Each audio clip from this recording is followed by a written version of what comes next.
RCR, la red que comunica y une al Perú.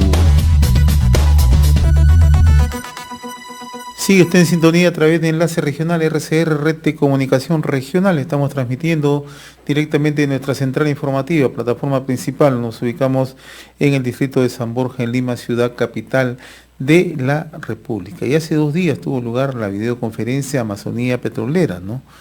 Con la participación, entre otras personalidades, los presidentes del directorio de Petro, de Petroperú, el presidente de la Sociedad Nacional de Hidrocarburos, el decano del Colegio de Ingenieros del Perú, así como connotados especialistas y representantes sociales, ¿no? Y la organización estuvo a cargo del excongresista Juan Carlos del Águila, ¿no?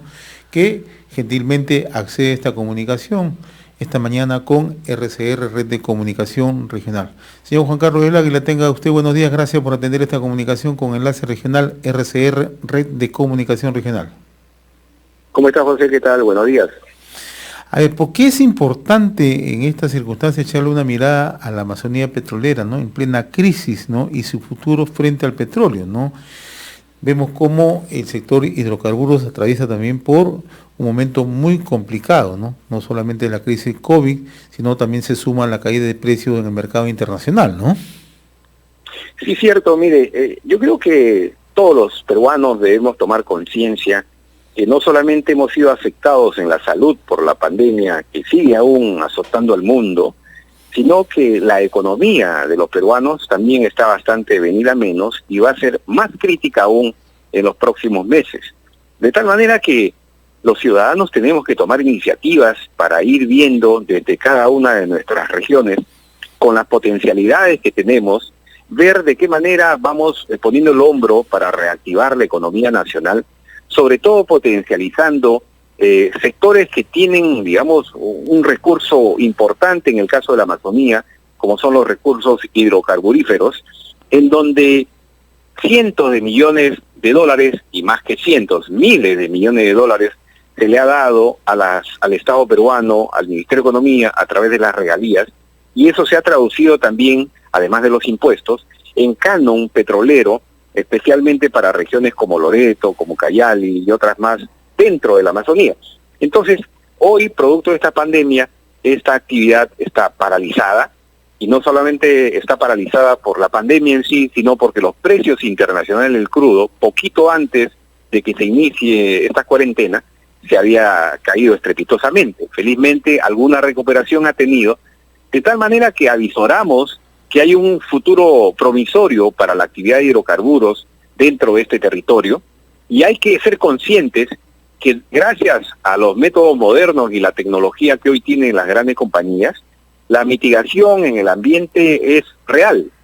Cuando hay algunos impactos, que naturalmente los hay como en cualquier actividad humana incluso, hoy la tecnología nos permite remediar prontamente, mitigar también, pero también es cierto que necesitamos un Estado mucho más eficiente en el control y en la supervisión de esta materia.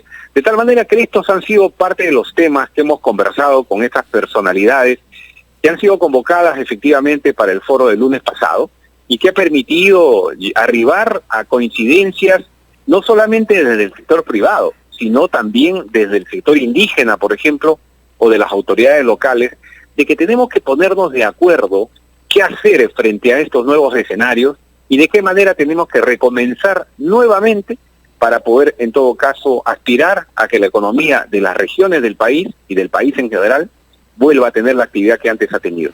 O sea, ¿usted cree que a partir de esta afectación producto de la crisis económica mundial, a partir de la caída de los precios del crudo y a partir también de esta pandemia, podemos repensar en un futuro inmediato en el sector hidrocarburos en el país y fundamentalmente en la Amazonía? ¿Usted más o menos ha sentido, ha percibido que ese es el sentir de los principales actores? Mire, José, las inversiones en hidrocarburos no son, lamentablemente, inversiones que tienen un resultado inmediato o en el corto plazo. Pero lo que sí tenemos que hacer en el corto plazo, los peruanos en general, es ponernos de acuerdo, de generar condiciones, y cuando digo el Estado peruano, no solamente me refiero ya a las autoridades nacionales, regionales, sino también hay que involucrar ahí a las comunidades indígenas y hay que involucrar a todo tipo de organización para entender que si nosotros no rentabilizamos los recursos que tenemos, y la Amazonía tiene recursos importantes y además tiene reservas probadas por montos sinceramente millonarios en la Amazonía, tenemos que, siendo conscientes de ello, ponernos de acuerdo por dónde vamos a empezar para poder generar las condiciones para que cuando haya inversionistas internacionales, sobre todo porque en el Perú solamente tenemos a Petroperú, sobre todo los inversionistas institucionales del mundo, puedan mirar la Amazonía peruana como una opción interesante para invertir, donde normalmente hay paz social, donde las autoridades y las comunidades son, digamos, aliados para promover inversión, donde hay condiciones, entonces viene la inversión. Y esa inversión se traduce en generación de empleo para la población y además riqueza e ingresos importantes para el fisco peruano. Ahora, ¿se tiene, señor Juan Carlos del Águila, alguna proyección de cuánto es hasta el momento la afectación, sobre todo en toda esta zona de la Amazonía, producto del COVID y producto de la caída de precios de los hidrocarburos? ¿Cuánto afecta en generación de empleo, en recaudación? Bueno, acá en la Amazonía se estima en alrededor de 10.000 trabajadores que han sido despedidos, prácticamente están en la calle, sin ingresos, y que son trabajadores que normalmente durante años se dedican a la actividad petrolera. Loreto es una región altamente petrolera, como Tumbes también, como Piura en Talara, ¿no? Como Talara en todo caso. Entonces, cuando paraliza esta actividad, poco a poco las empresas han ido despidiendo al personal y hoy tenemos operaciones paralizadas. Las principales compañías que están en la región Loreto, por ejemplo, tienen paralizadas sus actividades, salvo Petrotal, que todavía tímidamente está produciendo algo, pero el resto de compañías prácticamente están paradas, y entonces eso significa una afectación importante en la masa laboral, pero también en los ingresos tributarios, porque al no haber producción, no hay regalías para el Estado, no hay impuestos que se pagan, el Ministerio de Economía, la SUNAT percibe mucho menos por este concepto, y entonces no se traduce luego en canon para las regiones. De lo que antes, por ejemplo, el gobierno regional de Loreto, por solamente poner un ejemplo, recibía cerca de 18 millones mensuales, hoy día está recibiendo menos de 800.000 soles. Entonces su capacidad de inversión pública también ha disminuido notablemente, y eso se traduce en que en las calles de estas regiones, como Loreto, vamos a encontrar normalmente más mototaxistas, que es lo primero que pueden hacer aquellas personas que hoy día no tienen un trabajo, conseguirse un mototaxi y empezar a trabajar en la calle. O han puesto sus puestos de venta, que antes trabajaban, no sé, 5.000 vendedores en un mercado, hoy tenemos 8.000, 10.000 vendedores en las calles de la ciudad, haciendo un comercio minorista y absolutamente informal. Esa es la consecuencia, no solamente de la pandemia, sino de la parálisis en la actividad hidrocarburífera aquí en la Amazonía. Ahora, usted citaba algo que nos parece puntual, ¿no? La voluntad de parte del gobierno y del Estado como tal, ¿no? Hace poco menos de 3 semanas conversábamos con el doctor Pablo de la Flor, que es director ejecutivo de la Sociedad Nacional de Minería, Petróleo y Energía, ¿no? Y ellos ya apuntaban a esta crisis del sector hidrocarburos, pero a la par demandaban algunas facilidades del gobierno, ¿no? Para seguir promocionando y seguir garantizando justamente la actividad de hidrocarburos. ¿Usted siente que estos espacios pueden ser positivos? Siempre van a ser positivos en la medida que el gobierno peruano pueda disponer de algún tipo de facilidades para que las empresas puedan seguir operando. Pero lamentablemente no son lo suficientes como para poder garantizar que haya y fluya la inversión. Hoy en día tenemos una amenaza de paralización en la estación 5, por ejemplo, de toma de la estación 5 de Petroperú, producto de ¿qué? De la desatención del Estado. No porque las compañías privadas o el propio Petroperú incumple con las comunidades, porque mayores obligaciones no tienen las compañías.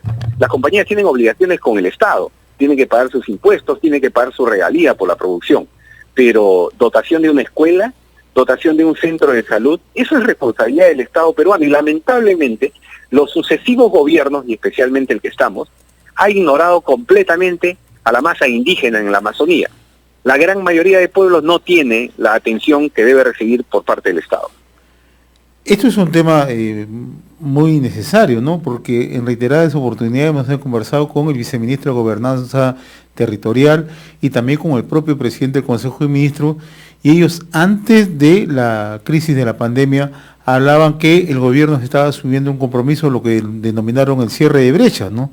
Y usted en algún momento también cuando estuvo en el Congreso participaba de estas compromisos que asumía el gobierno, pero hasta el momento esto no es posible y quizás sea un poco más dificultoso con la situación que vivimos. Pero ¿qué tenemos que hacer para brindar confianza justamente en estas comunidades? Mire, José, desde el Congreso de la República, cuando me tocó actuar allí, lo que hice fue ser convocante para que el gobierno nacional, el gobierno regional y la población indígena con sus dirigentes se sienten a conversar, a ponerse de acuerdo, y producto de eso y los esfuerzos que estas instituciones han hecho, es que se ha llegado a acuerdos firmados con actas del plan de cierre de brechas, por ejemplo, presentado y aprobado tanto por las comunidades indígenas como por el gobierno nacional, regional. Sin embargo, el documento queda en letra muerta si es que no hay ejecución de los compromisos ahí adquiridos. Y entonces el propio gobierno y el Estado peruano en su conjunto, porque ya compromete a todas las demás instituciones, pierden credibilidad. Ya va un primer ministro, va un ministro, va un congresista. No hay credibilidad en ellos porque en más de una oportunidad han incumplido esos compromisos. ¿Qué tenemos que hacer de aquí en adelante? Lamentablemente no hay otro camino que seguir dialogando, pero buscando la manera de arrancar compromisos políticos serios. Lo que sucede es que estamos en un gobierno que ya está de salida, lamentablemente en un año ya se va, y entonces es muy difícil lograr de este gobierno compromisos efectivos, más aún cuando observamos, notamos, sentimos que la titular del sector energía y minas, por ejemplo, no asume compromisos con el propio sector que está representando, en este caso el sector hidrocarburífero. No solamente es minería en el país, la cual por supuesto es importante y hay que impulsar. También hay otros recursos, y entonces el recurso petrolero y gasífero es una fuente importante de ingresos, pero tal parece que a nivel de gabinete, de ministros, de la propia ministra, y hasta el propio presidente Vizcarra, esto no es lamentablemente una prioridad. Bien, finalmente, don Juan Carlos del Águila, otra información que se dio a conocer en la videoconferencia, y esta la brindó el presidente del directorio de Petroperú, Eduardo Guevara, es que el contrato de explotación del lote 192 ahora se va a ampliar hasta el primer trimestre del 2021, ¿no? Y en febrero de este año el Ejecutivo ya había decidido extender el contrato hasta septiembre, cuando vencía en marzo pasado. ¿Esta es una buena medida? Mire, eso es simplemente alargar la letanía, alargar un poco el ostracismo y la indefinición que hay respecto de lo que se tiene que hacer con el lote 192, que es el lote más importante que tiene el país en materia petrolera. Lamentablemente ya esta es una noticia confirmada, y entonces tenemos que mirar hacia adelante. Si es que no ha tenido la capacidad, y no lo digo por el doctor Guevara, que es el presidente de Petroperú, que es un magnífico funcionario del Estado, porque él está solamente hace unos 3 o 4 meses, sino porque realmente Petroperú no ha podido demostrar hasta la fecha que tiene la capacidad suficiente, no solamente de operar el lote de manera particular, sino sobre todo de ser convocante para que un aliado importante pueda operar con él. Esto significa continuar todavía con el estado en que está este lote 192, de parálisis, de pérdida de producción, de pérdida de masa laboral. No hay ocupación laboral, y entonces esto significa finalmente un atraso para el país, no solamente para las regiones. Pero eso significa que Frontera seguirá operando en la posibilidad que se regularice esto hacia adelante, ¿no? Sin duda alguna, es la compañía que está operando allí y es la que tendrá que seguir haciéndolo hasta que se defina claramente si esta compañía u otra será la aliada que necesita Petroperú para salir adelante. ¿Y cuál debería ser la mejor solución desde su punto de vista? Sin duda que Petroperú no tiene la capacidad para poder operar un lote tan importante en el país. Es necesario que convoque a otro operador internacional, cualquiera que sea. No digo que no tenga que ser Frontera, podría ser Frontera, pero tiene que ser un operador institucional importante, que tenga las espaldas suficientes, la experiencia y sobre todo la capacidad para poder sacar adelante un lote tan grande que tiene el Perú y que le puede significar miles de ingresos de millones a nuestra economía. Pero ¿tendremos la capacidad en este gobierno de llevar adelante una negociación exitosa? No creo sinceramente, y menos aún en un año electoral en donde el presidente estará entretenido en ver quién lo va a suceder, que probablemente quiera que sea cercano a él, y los ministros lo van a estar en la misma comparsa. Y de por medio hay una consulta previa, ¿no?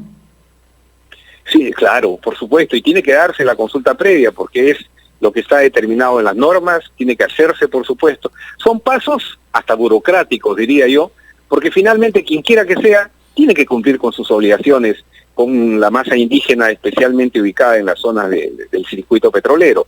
Pero todas estas cosas retrasan las inversiones. Yo creo que necesitamos, en todo caso, pensar bien los peruanos en un próximo gobierno mucho más convocante, sobre todo a la inversión privada. Don Juan Carlos del Águila, ex congresista de la República, muy agradecido por esta comunicación con Enlace Regional RCR, Red de Comunicación Regional. Que tenga buen día, un fuerte abrazo, muy amable. Muchas gracias a usted, José. Buenos días. Buen día. Conversamos con el señor Juan Carlos del Águila, ¿no? Vamos a una pausa, vamos a regresar en unos instantes, vamos a conversar con la autora Cecilia Ruiz, especialista en temas de contrataciones con el Estado. Con ella regresamos tras la pausa. RCR, la red que comunica y une al Perú.